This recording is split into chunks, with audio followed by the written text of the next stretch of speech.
गांव के बीचों बीच एक पुरानी मिठाई की दुकान थी।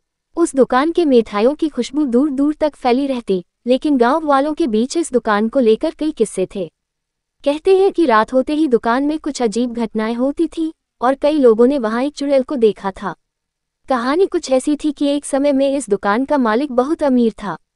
उसकी दुकान चलती थी और गांव के लोग वहां से मिठाइयां खरीदते थे।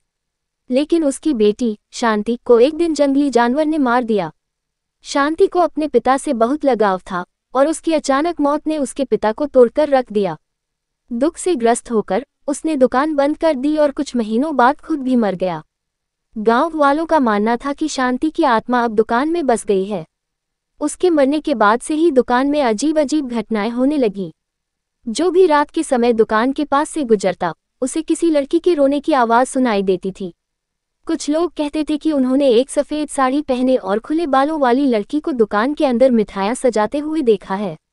एक दिन गांव का एक युवक राजू, जो इन कहानियों पर विश्वास नहीं करता था, उसने सोचा कि वह इन सब बातों का सच पता लगाएगा। राजू ने अपने दोस्तों के साथ तय किया कि वह रात के समय दुकान में जाएगा और वहां क्या होता है देखेगा। दोस्तों ने उसे चेताया, लेकिन राजू अडिग था। रात के समय राजू अकेले दुकान की ओर बढ़ा। जैसे ही उसने दुकान का दरवाजा खोला, अंदर से मिठाइयों की तीव्र खुशबू आई। दुकान के अंदर रोशनी जल रही थी, लेकिन कोई दिखाई नहीं दे रहा था।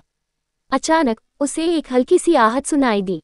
राजू ने पीछे मुड़कर देखा तो उसके सामने वही सफ़ेद साड़ी पहने लड़की खड़ी थी जो चुड़ैल कही जाती थी। उसके चेहरे पर दर्द और गुस्सा दोनों झलक रहे थे। राजू डर के मारे कांपने लगा, लेकिन उसने साहस जुटाकर पूछा, तुम कौन हो? लड़की ने धीरे से कहा, मैं शांति हूँ, इस दुकान की मालकिन। शांति ने अपनी कहानी सुनाई।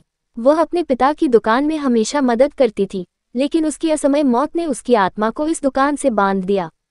अब वह हर रात मिठाई सजाने आती है, जैसे वह अपने पिता के साथ करती थी। वह किसी को नुकसान नहीं पहुंचाना चाहती, लेकिन उसकी आत्मा शांति नहीं पा सकी थी। राजू ने यह सब सुना और समझा कि गांव वाले बेवजह डरते थे। उसने गांव वालों को यह बताया कि शांति की आत्मा कोई खतरनाक चुड़ैल नहीं थी, बल्कि एक दुखी आत्मा थी जो अपने परिवार और दुकान से बंधी हुई थी। गांव वालों ने शांति के नाम पर एक मंदिर बनवाया और उसकी आत्मा की शांति के लिए पूजा की। कहते हैं कि इसके बाद से वह चुड़ैल कभी दिखाई नहीं दी और दुकान फिर से खुल गई। अब वहां कोई डर नहीं था, बल्कि मिठाइयों की मिठास और शांति की कहानी थी जो लोगों के दिलों में बस गई थी।